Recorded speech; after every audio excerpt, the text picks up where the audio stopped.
Jinsi sindano za uzazi wa mpango ambazo zinafahamika kama Depo-Provera zinavyoathiri mke. Imekuwa ni mara nyingi sana nimekuwa nikikutana na wanawake wengi wanakumbana na changamoto tofauti zikiwepo za hedhi, kushika ujauzito, ambazo hasa zimetokana na baada ya kutumia njia ya sindano ya uzazi. Kwanza unatakiwa kufahamu kwamba njia ya sindano inatoa homoni moja inaitwa progesterone, ambapo hii homoni ya progesterone ni kwamba inaenda kuzuia upevushaji wa mayai, inaenda kupelekea uzito wa ute wa kwenye shingo ya kizazi kiasi kwamba itapelekea mbegu ishindwe kupita, lakini vile vile inaenda kupelekea unene wa kizazi kupungua kwa kiwango ambacho unene wa kizazi ukipungua, hata yai linakuwa haliwezi kujishikiza baada ya kufanya nini, kutolewa na ovari. Sasa inaathirije uzazi kwa mwanamke? Inachelewesha mwanamke kuweza kushika ujauzito. Kwa namna ipi? Ukitumia sindano, wanawake wengi ni kwamba hali ile ya anovulation, mayai kuto kupevuka, huendelea hata baada ya kuacha, ambapo wengine tunasema kuanzia miezi 6 hadi miezi 12 mtu anakuwa pengine hapati ovulation, japo kwa wengine huwahi, lakini kwa wengine huchelewa hadi miezi 18, yaani mwaka mmoja na miezi 6.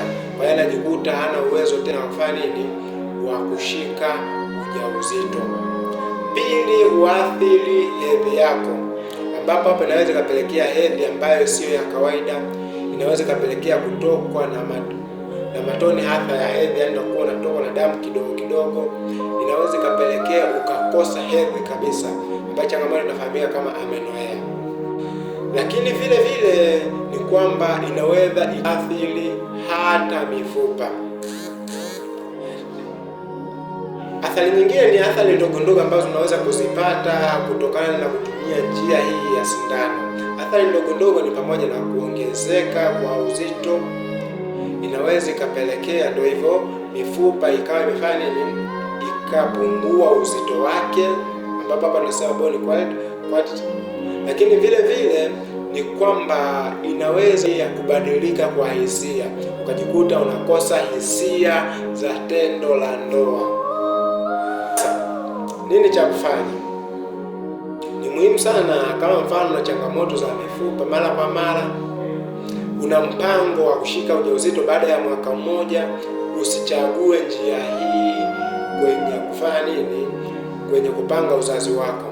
Kama una miaka miwili sio mbaya ukaitumia, lakini kama mwakani unahitaji kushika ujauzito, basi mara nyingi hatushauri utumie njia hii ya sindano.